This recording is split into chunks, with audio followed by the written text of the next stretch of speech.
देश के कई आईएएस और आईपीएस अधिकारी हैं जिन्होंने भक्ति के रंग में राधा कृष्णा के पथ पर चलते हुए अपनी नौकरी तक को बाय बाय कह दिया।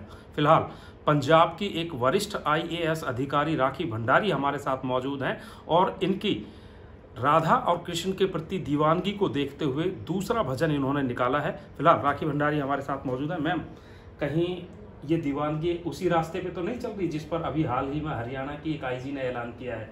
मेरा रास्ता बहुत साफ है और ये रास्ता है लोगों की सेवा करना, और जिस नौकरी में मैं कार्यरत हूँ, गवर्नमेंट ऑफ इंडिया और गवर्नमेंट ऑफ पंजाब की सेवा करना, यही मेरा धर्म है और यही मेरा कर्म है। तो ये गाना और ये भजन और ये जो सारा पोइट्री और इधर जो शौक है, ये सब शौक तक ही सीमित है, लेकिन नौकरी मेरे लिए सबसे अहम है।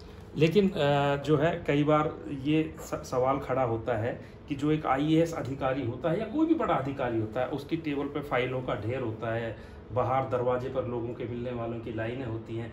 तो ऐसे में भजन के लिए समय निकालना, शूट करना, गाना रिकॉर्डिंग करना कितना चैलेंजिंग होता है? चैलेंजिंग बहुत है, क्योंकि इसमें आपको सबसे पहले प्रायोरिटीज़ अपनी पता होनी चाहिए। जैसे मैंने बताया, मेरी प्रायोरिटीज़ बहुत क्लियर थी जब तक पूरा चल रहा था काम। जब ये कोविड आया और मैं खुद बीमार पड़ी, मुझे थोड़ा रियलाइजेशन हुआ कि कुछ टाइम है मेरे पास, उसमें मैंने ये सब करा और अपना शौक इसको परवान किया। और इसमें बहुत समय भी नहीं लगाया, एक दिन की शूटिंग थी और एक दिन हम शूट करने गए, एक दिन में मैंने आधे दिन में रिकॉर्डिंग हो गई, तो ज़्यादा समय नहीं लगा इसमें। बट शौक था, क्योंकि शायद इसलिए जल्दी हो गया ये पूरा।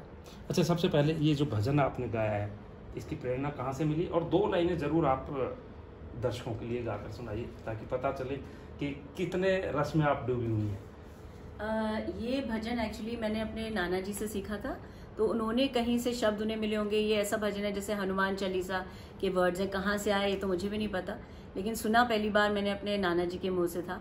और जब भी मैं समर वेकेशंस में घर जाती थी, नानके जाती थी, तो वहाँ पर वो हमेशा मुझसे कहते थे, बेटा तेरी आवाज़ बहुत अच्छी है और मुझे सुनाइए।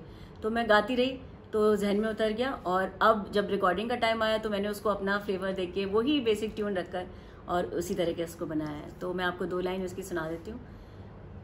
ऐसो मन होए उठाए लाऊं कनिया, मेरो ऐसो मन होए, ऐसो मन होए उठाए लाऊं कनिया, मेरो ऐसो मन होए।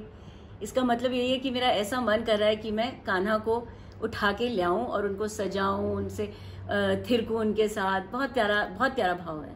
कहीं ना कहीं जन्माष्टमी का जो माहौल होता है। अच्छा, मैं आपसे आखिरी सवाल पूछ रहा हूँ कि ये जो शौक आपने शौक के तौर पर या अध्यात्म के तौर पर जो भजन गाए हैं, ये सफ़रनामा आगे तक कैसे जारी रहेगा? क्या भजनों के अलावा बॉलीवुड टाइप या फिर पंजाबी जैसे गाने होते हैं, वो भी आने वाले समय में सुनने या देखने को मिल सकते हैं? मैंने आज तक इसके बारे में कुछ सोचा नहीं और मैं बहुत आगे की सोचती भी नहीं हूँ। तो जैसे जैसे समय आगे जाता रहता है, वैसे वैसे हमारी ज़िंदगी के पन्ने खुलते जाते हैं। आगे क्या फ्यूचर में, ये ना मुझे पता है ना किसी और को। तो जैसे चलता रहेगा ज़िंदगी का माहौल, जैसे मैं आई गो विद द टाइड। तो नौकरी है, सबसे अहम नौकरी है, उसको करते रहेंगे। इसके बीच बीच में कभी शौक पूरा करने का समय मिला तो ज़रूर कर लेंगे। गाने तो मैं हर टाइप के गाती हूँ, इंग्लिश भी गाती हूँ, तमिल भी गाए हैं मैंने, पंजाबी भी गाती हूँ, हर टाइप के गाती हूँ। लेकिन ये एक शौक है और एक शौक तक सीमित है। तो ये पंजाब की वरिष्ठ आईएएस अधिकारी हैं और इनके मुख से इस तरह के भजन सुनकर थोड़ा सा अजीब जरूर लगा होगा, लेकिन वो कह रही हैं कि कहीं ना कहीं काम के अलावा ज़िंदगी में अपने शौक को भी पूरा करना चाहिए।